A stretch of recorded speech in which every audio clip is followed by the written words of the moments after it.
தமிழ்நாட்டில் முழு அரசியலும் தெரிந்த ஒரு ஞானி பேசுறத கேளுங்க. இவர் மட்டும்தான் எதிர்கட்சி தலைவர்கள் எல்லாம் போய் பார்த்தாராம். பேரறிஞர் அண்ணா அவர்கள் பெரியாருக்கே எங்களுடைய ஆட்சி அர்ப்பணம் என்று சொன்னதை இவர் காதுக்கு கேட்கறியா? அரசியல்வாதி சிஎம் ஆனா அரசியல் பண்றதுல கவனம் போகும். ஆனா அரசியல் பின்னணி இல்லாத சாதாரண ஒரு மனுஷன் சிஎம் ஆனா வேலை பண்றதுல மட்டும் கவனம் போகும். அதனால எதிர்கட்சிக்காரங்க ஒண்ணு மட்டும் புரிஞ்சுக்கணும். நீங்க விஜய் எப்ப சறுக்குவாருன்னு பாக்குறதை விட்டுட்டு நீங்க எதுல சறுக்குறீங்கன்னு பாத்தீங்கன்னா அதுவாக அடுத்த எலெக்ஷன்ல உங்களுக்கு உதவும். உண்மைதானப்பா? தமிழ்நாடு இத்தனை வருஷம் பார்த்த முதலமைச்சர் இமேஜே வேற. எதிர்கட்சிக்காரங்க வீட்டுல உட்கார்ந்து சில நேரம் யோசி.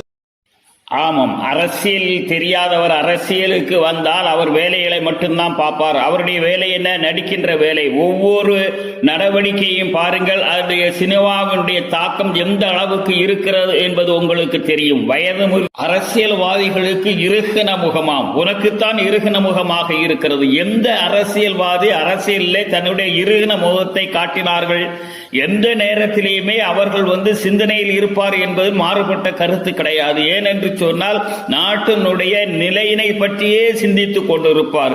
எப்போது நடிப்பிலேயே சிந்தனையாக இருக்கக்கூடியவருக்கு இவ்வளவு வக்காலத்து வாங்கு. இணையதள ரீல்ஸ் மூலமாகவே ஆட்சிக்கு வந்தவர். இந்த ரீல்ஸ் அரசியல் இன்னும் மாறவில்லை. எப்போது எதை எடுத்தாலும் போலித்தனமாக ரீல்ஸ் மூலமாக அரசியலிலும் நடிக்கிறார். ஒவ்வொரு நடவடிக்கையும் பாருங்கள், அது சாதாரணமாக மனிதரா நிலை